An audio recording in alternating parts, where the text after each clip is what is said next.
The reading this morning is from Patrick Otuma's book, In the Shelter, Finding a Home in the World.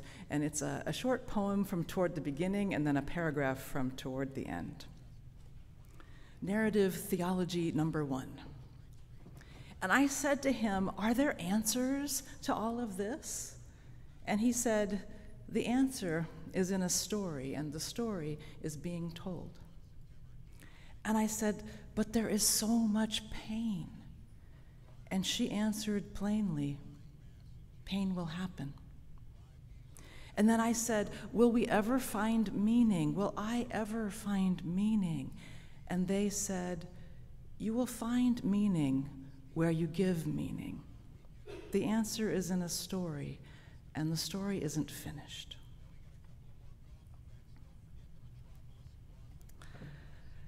So every morning I kneel, waiting, making friends with the habit of listening, hoping I'm being listened to. There I greet God and my own disorder. I say hello to chaos, my unmade decisions, my unmade bed, my desire, and my trouble. I say hello to distraction and privilege. I greet the day. I greet my beloved and bewildering Jesus. I recognize and greet my burdens, my luck, my uncontrolled and uncontrollable story. I greet my untold stories, my unfolding story, my unloved body, my own body. I greet the things I think will happen, and I say hello to everything I do not know about the day. I greet my own small world, and I hope that I can meet the bigger world that day. I greet my story, and I hope that I can forget my story during the day. And I hope that I can hear some stories, some surprising stories, during the long day ahead. I greet God, and I greet the God who is more God than the God I greet. Hello to you all, I say, as the sun rises above the chimneys of North Belfast. Hello.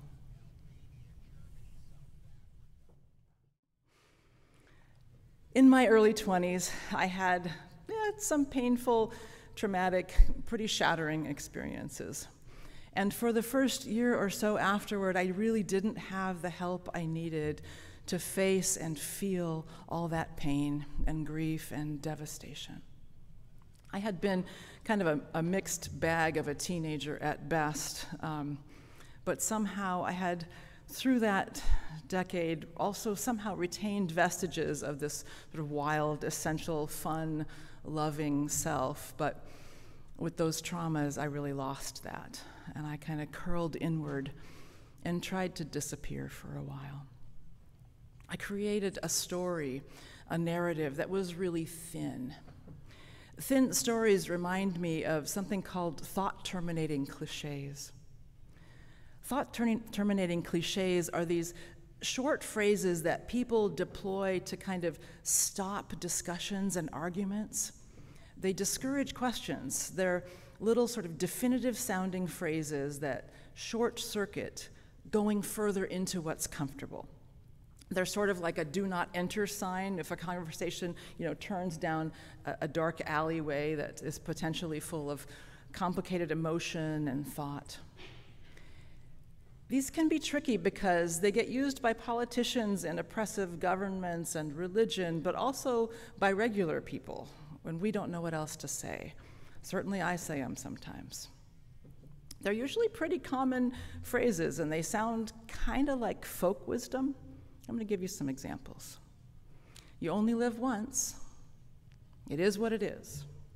You think too much. It's all good. You win some, you lose some. To each their own. Agree to disagree. Only God can judge me. Boys will be boys. You need to be a team player. Could be worse. This too shall pass. Just hang in there. Time heals all. Oh, I avoid negative thoughts. Everything happens for a reason. Well, it's better than nothing. You know what I'm talking about, right? And they're tricky because they're not necessarily not true, but they don't tell the full story. And they kind of stop us from thinking and feeling more deeply. They grind conversation to a halt, and they're necessary on occasion, and they take a toll. They kind of replace truth-seeking with oversimplification. So thin stories are like that, but personal. They're sort of thought-terminating stories. And sometimes they're about who people tell us we are. And a lot of people got these growing up. You're the strong one. Oh, you don't like to do new things. Oh, you're brave. Always the clown. You always know what to do. And you are so thoughtful. So there's these thin narratives that have a one-size-fits-all kind of feel to them, and they don't allow much space for complexity, for nuance, for contradiction, for growth. Thin stories don't really dive deeply or proceed kind of under the surface of the assertions. They tend to stay on top and accepted at face value. Thought-terminating stories. We also create our own thin narratives. We forget that the story isn't finished. Sometimes when we don't want to feel or deal with a situation, we create these. A friend of mine told me this week that their spouse is having a bit of a hard time with a certain sullen young adult who's moping around the household. And the spouse started saying, "I am too old for this." And that "I am too old for this" is driving my friend nuts because it's getting that person out of the conversation. It's basically giving up. Back when I was the sullen young adult, I created the story, "I'm broken. I'm broken. No one understands me. No one knows what I went through." And it didn't feel like a story to me. If you had said that to me at the time, I would have been really mad, because it felt like truth. At one point, I spent months so shut down that I didn't speak or make eye contact unless it was really, really necessary. But somebody found me and looked right at me with warm, curious eyes and said, "Sit down, tell me your story, the whole story. How did you get here?" Writer Anne Lamott says, "The movement of grace in our lives so often begins with desperation and blurt."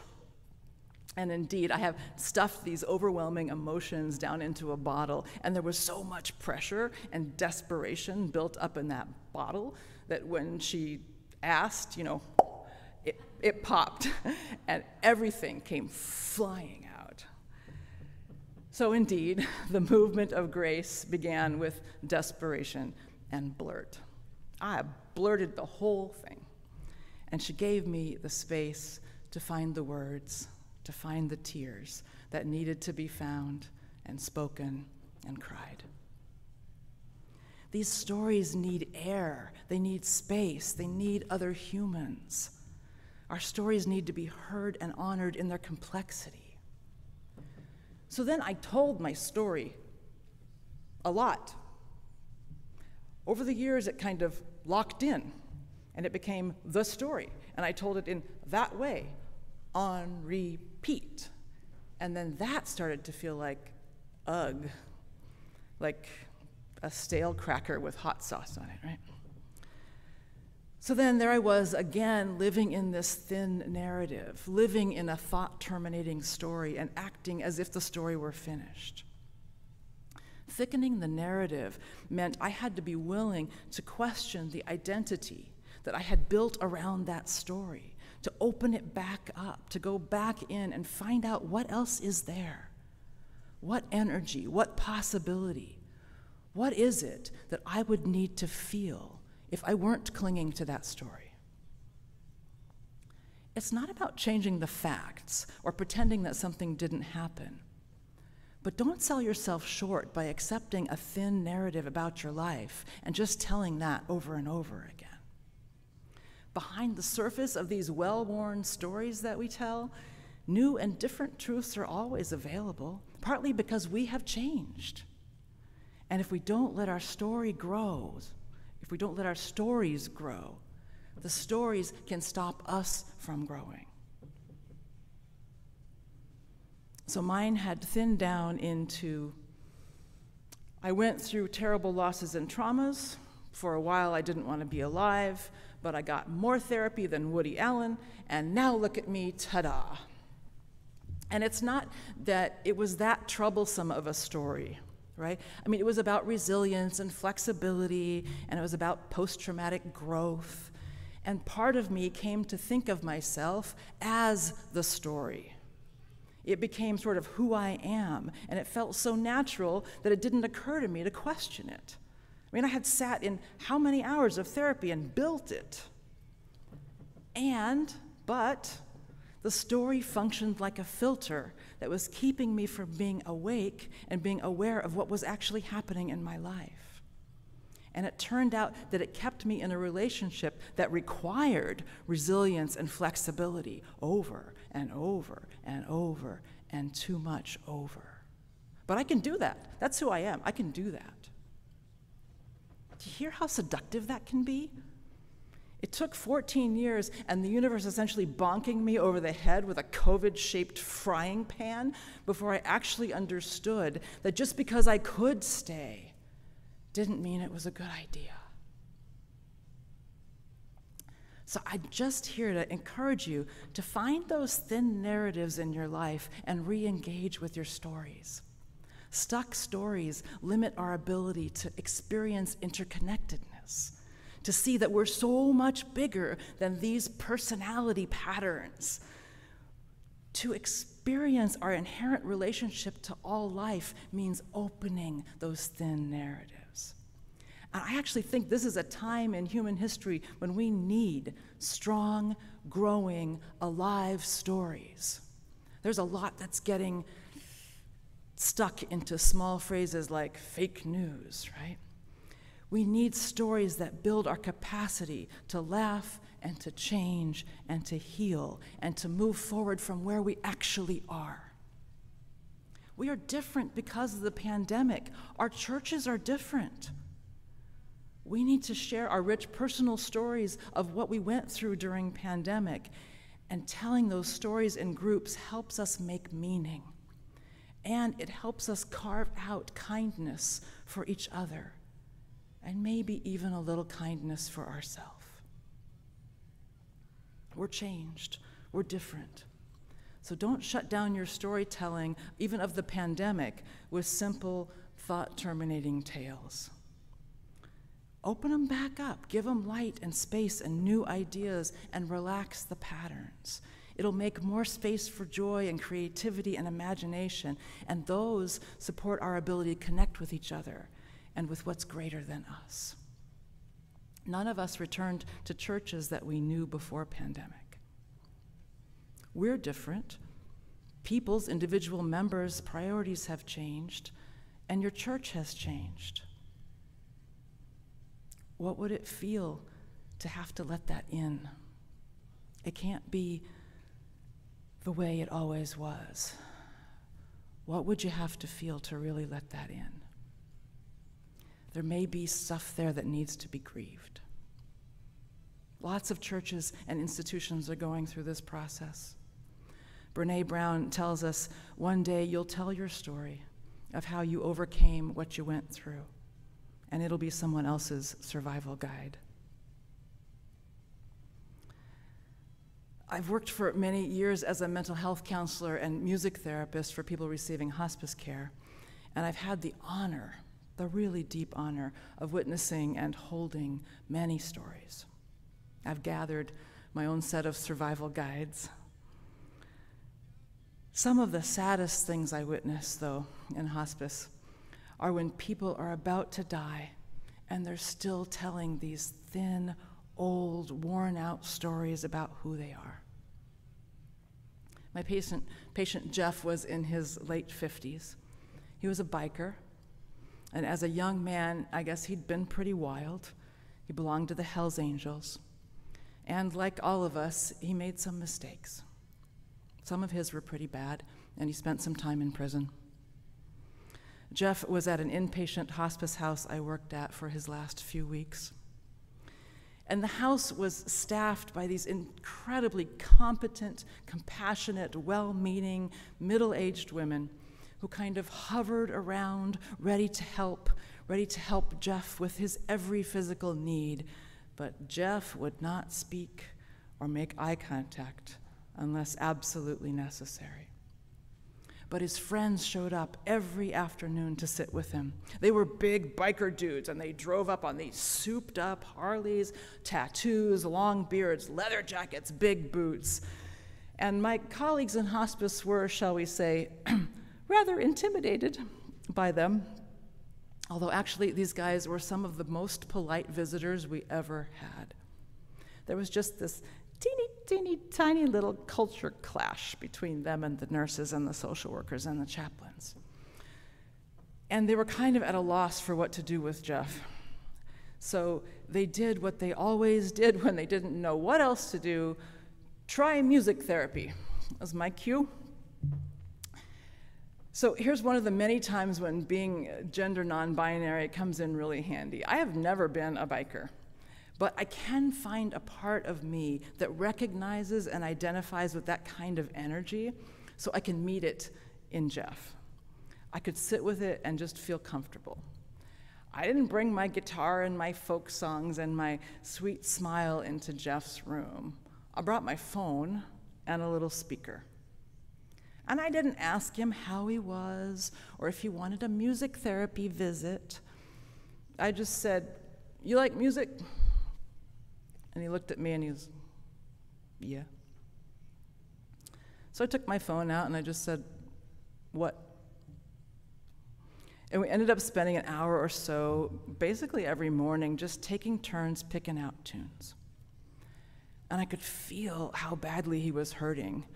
Partly, of course, from his body language, but partly from the songs he chose, some of them day after day. It's amazing how much can be conveyed with just a song choice. Have you ever heard Johnny Cash sing the 9 Inch Nails song, Hurt? Yeah. So this time with Jeff was not the time for the language of medicine or psychology or religion or this sort of spotlight of poignant questions. The depth and density of his pain felt like it lived right in the middle of his soul. And it wasn't something that we could touch directly. He kind of needed an emotional atmosphere, the equivalent of candlelight in a dark room. So light that befriends the dark, light that throws shadows and doesn't ask for anything in particular to be revealed. Jeff kind of revealed his story over weeks, just a couple words at a time. So basically, he had just found out that not only did he have a 40-year-old daughter that he didn't know about, but he had 2 teenage grandchildren. And he met them 2 weeks before he was diagnosed with terminal cancer. Jeff had shrunk the story of his life down to, I effed up. I finally have something beautiful, and now I'm going to die. And it's what I deserve. So one morning, I brought a blank piece of paper and a pen, and I just put it on his table. And after music, I got up to go, and he's like, "What's that?" And I said, "I don't know, I thought you might want to write to those grandkids." Next time I came, I could see he had written something, but the paper was face down. So I was getting ready to leave, and he goes, "It's there." And I said, "Okay, do you want me to mail it?" He said, "It's a song. Write it. Make it sticky. Record it." It was the most words I had ever heard him say in a row. It was also one of the bravest things I've ever seen anyone do. And it required my bravery, too. I mean, I had never played or sung for him. I was terrified out of my ever-loving little music therapist mind, but I nodded. I was like, yeah, sure. Sweating epic bullets. What Jeff was doing, though, is using the genius of music. What he meant by make it sticky is that he wanted a catchy tune that would get stuck in his grandkids' heads so that they'd remember him. Right? He wanted his words to be their earworm, because that was how his story was going to grow from I effed up to I left something good behind. So he ended up wanting to send the song to his family. He asked to be buried with his words and a copy of the CD. And when I asked him, close to the last time I saw him, if I could tell his story, if I could share his song in public, he said, tell everyone. Jeff changed his story. He went from a guy trying to evaporate while he died to a father and a grandfather who left a legacy. So in biker culture, keep the rubber on the road and keep the shiny side up is something you might say when you're saying goodbye. In other words, ride safely. And that comes up in his song. We recorded it with guitar and drums and everything, but here's what he wrote. Enjoy the open road, feel the wind at your back, always follow your instincts. Enjoy the little things, open your heart to others, remember to keep the shiny side up. My gift to you, love Grandpa Jeff. My gift to you, love Grandpa Jeff. So when we heard the nurses humming it, we knew we'd gotten a sticky tune out of it. Padraig Ó Tuama teaches us, greet the uncontrollable story. Greet the untold and unfolding stories. Tell your story and hope that you can forget your story. And greet some surprising stories during the long day ahead. The answer, my friends, is in a story, and the story ain't finished yet. And as my friend John always says, the one with the most stories in the end wins. Amen.